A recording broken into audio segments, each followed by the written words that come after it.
Good evening, everybody. Welcome to Deerfield Beach District 3 Stormwater District explanation and future and why we have it. It's important to know that this prevents flooding. It's part of rebuilding our infrastructure and is a necessity to keep the city from the sea and from heavy rains that flood the streets. So pay attention, ask your questions. We're here to help you. So I'm going to turn the meeting over to Priscilla from the city of Deerfield, who will explain what's going on.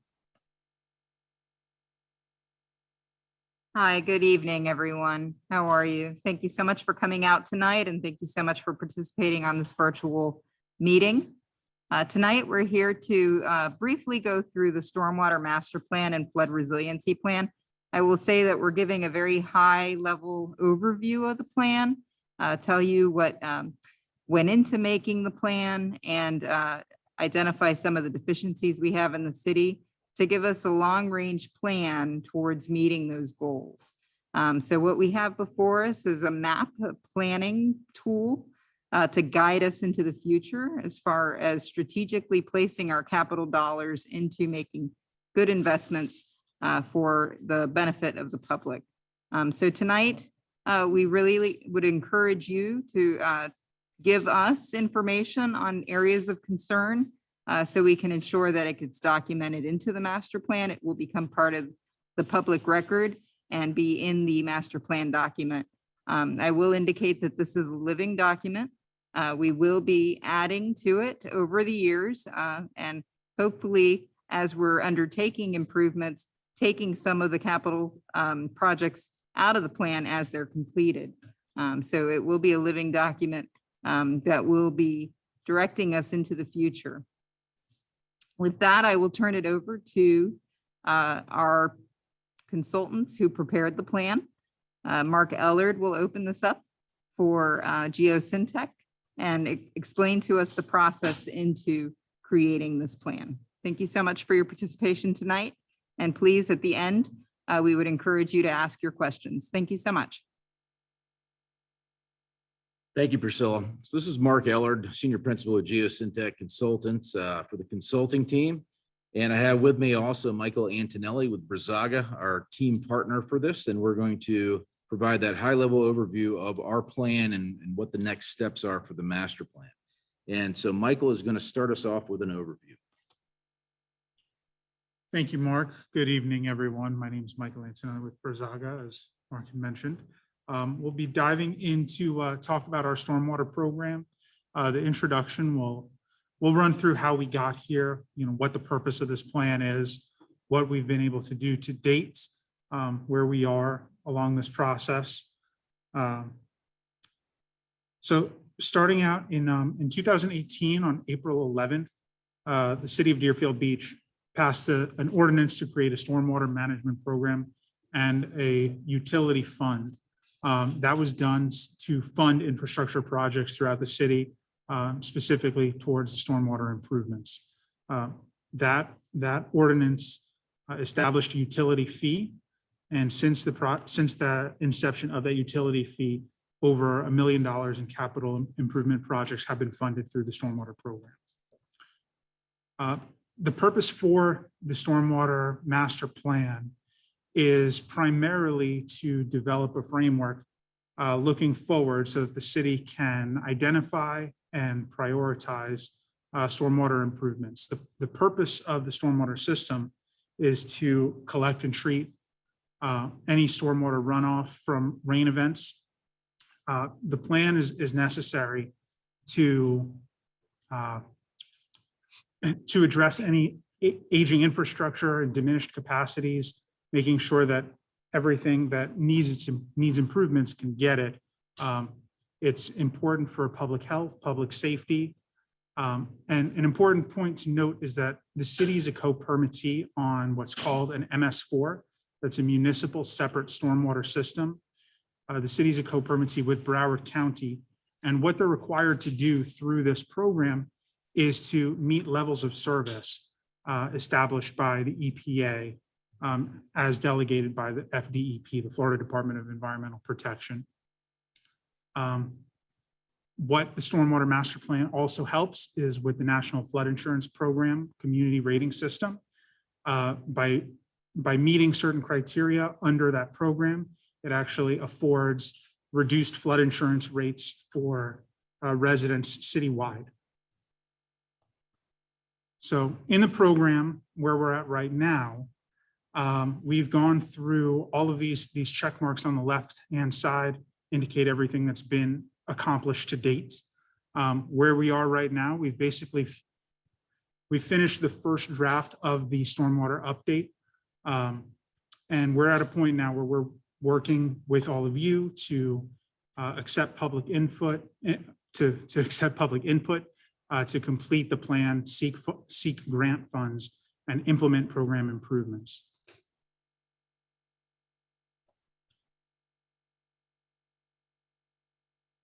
So moving forward through tonight's workshop, the purpose tonight, we'll go through an introduction of the Stormwater and Flood Resiliency Master Plan. We'll talk about the plan tasks and the results that we've addressed.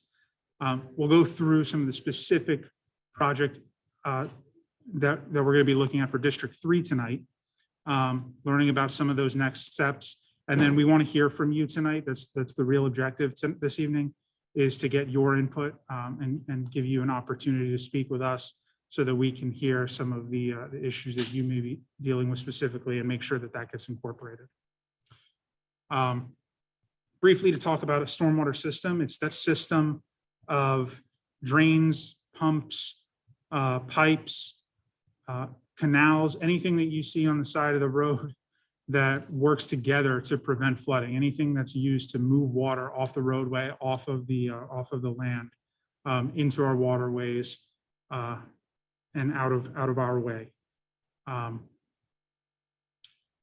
Some of the goals for this evening, we really want to talk about these two particular key points are flood management and water quality. Flood management is a little bit easier to discuss from the standpoint that we know, we can generally tell when something's flooded or not based on what the water level is, whether something's underwater. Water quality, on the other hand, is a little bit more of a difficult topic, but it's just as important, if not more so, because it has to do with the environmental health of our area. It has to do with the public health in general, to make sure we have clean drinking water and things like that. There are a few other points and categories that affect the plan overall that have had to be looked at in order to develop that. Those include things like sea level rise or heavy rainfall. The topography is the lay of the land, where the high points are, where the low points are. We talk about land use, which has to do with pervious areas and impervious areas. Where is it paved? Where is it not paved? Where is water able to drain in through the grass and infiltrate into the soils? We'll talk about saltwater intrusion, and then regulations and environment are a couple of the other ones. So at this point, I'll hand it back to Mark to talk about what some of the challenges with the Stormwater Master Plan are, and go through present the plan and the District 3 specific areas. So thank you, Mark. Thank you, Michael. So when we talk about challenges, there's the challenge of stormwater management, flooding management, water quality, resiliency, but both looking at it from the standpoint of what's past, what's happened in the past, what's going on now, but also what's going on in the future. So that presents a unique challenge for a master plan that's supposed to look at a plan of action, say the next 10 or 15 or 20 years to guide the city in what needs to be done. So master plan was an opportunity to review the overall stormwater management system. What is actually managing stormwater in the city? These are the pipes, the drains, the canals, the infrastructure that gets the water, in many cases, out to the coastal areas. Evaluating flooding is one aspect. What may happen with flooding with future conditions that may change, such as sea level rise projections. But the take home of the master plan is to identify what we call capital improvements or capital projects. These are projects or programs or measures that the city puts in the ground or institutes that makes the management of stormwater more proactive. So I'm going to take a little bit of time to step through the major components of the master plan. The first and foremost one is the flooding assessment. Now, this is the thing that residents such as you see the most of, and these are some pictures of some flooding areas that happened last year. This is an opportunity to go and compile all the complaints that have been happening over the last several years to try to pinpoint where are some of the problem areas. This, in addition to areas and information from the city, helped us to look at where some target areas that need some help as far as flooding. We also had an opportunity to do some computer simulation models. And by that, what I mean is simulate flooding conditions with the computer across the city, relying on the drainage infrastructure to see what's working and see what may also be an issue. So here's a couple shots of some of the data that we're dealing with. On the left-hand side is a map that shows the different problem areas and complaint areas throughout the city. Orange are complaint areas from citizens, and the purple lines in the middle were chronic flooding areas that the city noted. Note that they are spread out throughout the city. So there's a lot of areas, but particularly concentrated some of the older areas that need some help. The graphic on the right shows drainage infrastructure. All the dots and the lines in here are either pipes or inlets or exfiltration systems. And we point this out because there's an enormous amount of drainage system that exists in the city. And being able to catalog and inventory that is very important to understand where stormwater is being managed and to be able to evaluate how effectively it's being managed. Now, this model that I talked about was a citywide model. It simulated the major conveyance ways, but in some of the known problem areas, even down to the local level of each drainage infrastructure, to evaluate it on a level of service standpoint, which just means things are designed to hold a certain amount of flood capacity and convey flood waters. And are these infrastructure living up to that design system, even after 40 or 50 years that they've been in the ground? Now, this is a little zoomed out map, but what we have focused on District 3 is a zoom in of the same map. Now, what we do is classify infrastructure by basically saying, well, it meets level service or doesn't. Now, the red dots that you see on there, and you see several within District 3, are the areas that did not meet level service. So they can become candidates for a further look or a closer look and to see if some type of improvement measure is necessary. The next category that we'll look at is water quality. As Michael alluded to, this is very important because as stormwater hits the ground, it picks up lots of pollutants such as metals and oils and greases and nutrients, and those all wash into the receiving waters. Most of the city drains either north to the Hillsborough River or to the intercoastal. So it's important that the water that is coming off the surface can be clean, doesn't impair those surface waters. So we look through a process of looking at where some hot spots as far as stormwater water quality may be in the city, and those too can be then targets for some projects or some improvement measures. The third area we looked at was a coastal resource assessment. A lot of this effort was focused on the outfalls, the various outfalls. As stormwater goes to the infrastructure, particularly in the northern and eastern areas of the city, it needs to get out through an outfall pipe. And these are in various states of condition. We had an opportunity to go through inventory and look which ones may need replacement or some upgrade or fixing in the near future. Those again work themselves into a list for capital improvements. Now, in addition to looking at water quality and infrastructure, we also did a review of regulatory compliance, and this covers a lot of bases. We looked at the comprehensive plan, the code and ordinances, land development code, make sure that what's in there now is up to date, or look for maybe possible enhancements to those codes to better manage stormwater moving forward in the future. There is the NPDES MS4 permit, which is basically, as Michael mentioned, handed out from the state. It requires the city to manage the stormwater system in a responsible manner, and there's requirements for meeting those permit requirements.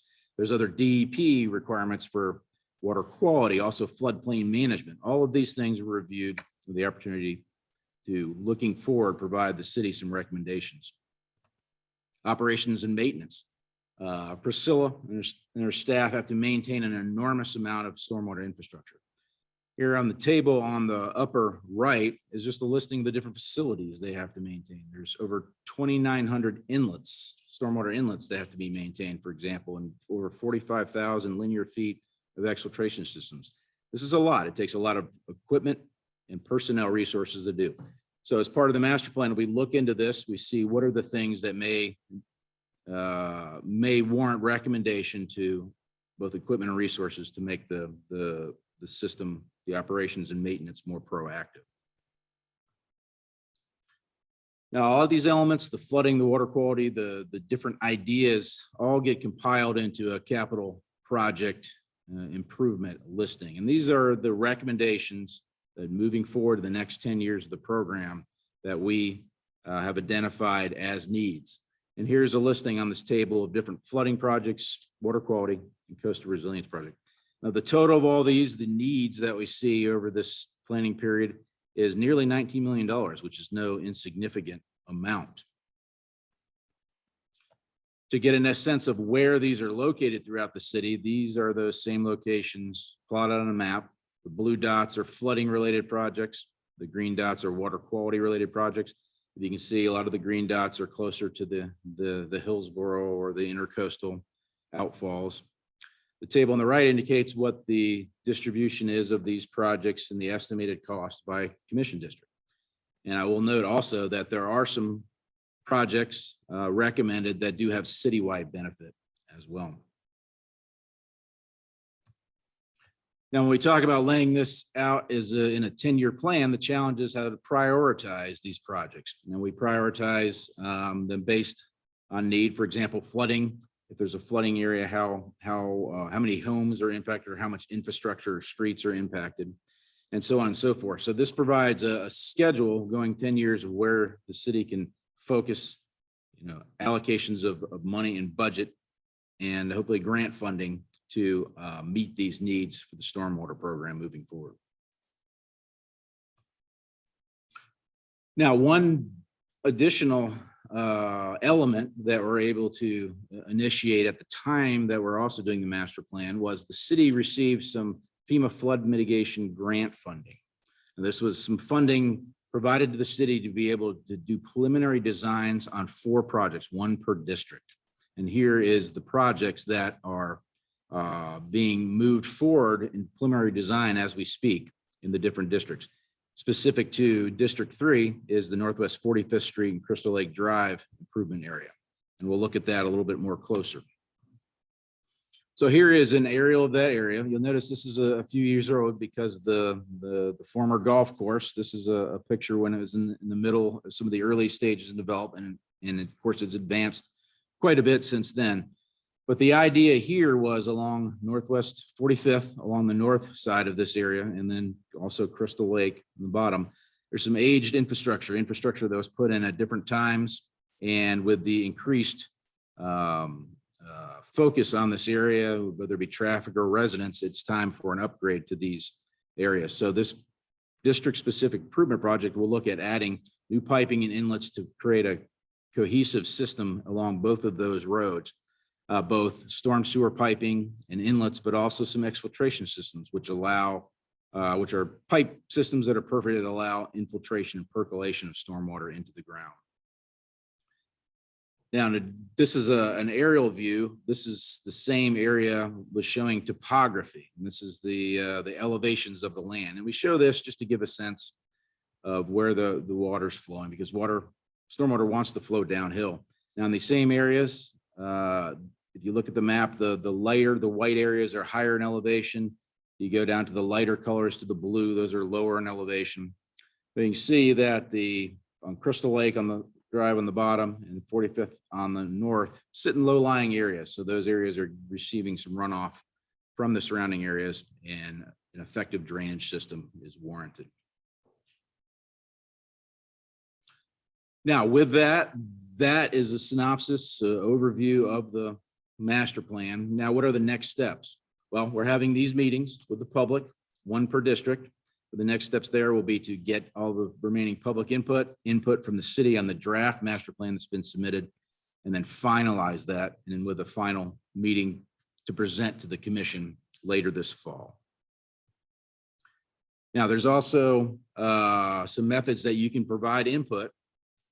I will leave this slide up here, but what we have a virtual survey through SurveyMonkey that can be filled out. It's a virtual comment card. If you have questions or concerns about the master plan, you can do that on the web. There's also some contacts, some phone contacts and emails on here that you can also contact with questions and comments. And we would like to hear from you, any concerns that you may have. Included in this presentation, which will be posted on the city's website, are also some resources. These are some city websites that have a lot of information about stormwater. And with that, we'd like to thank you for attending. And I'll go ahead and return to this screen in case people want to have some more time to reference.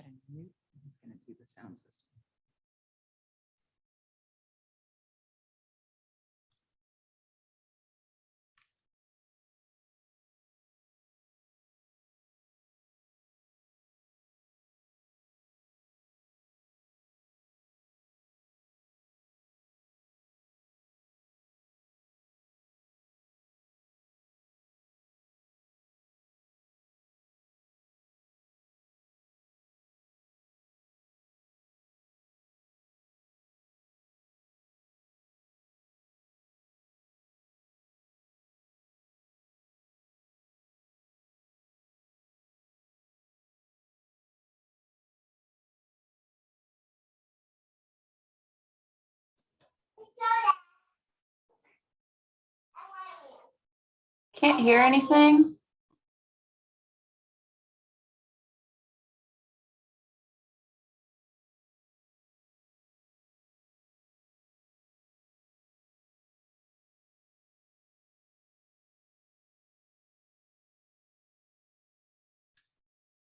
Can you hear us now? Just speak into the. Gloria, can you hear us? Yes, now I can. Thank you. Okay. Were you able to hear the presentation? Yes, it just went out. It just went out. Okay, very good. All right, thank you very much. Okay, all right. Well, with that, I'll ask the commissioner to close out our meeting for us tonight. I thank you all so much for your participation and thank you so much for joining us tonight.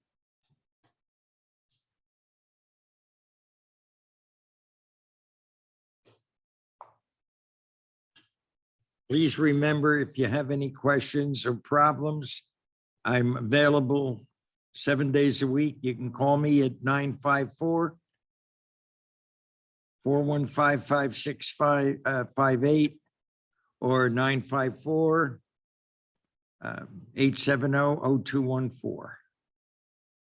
So please let me hear from you, and I'm here to help solve your problems.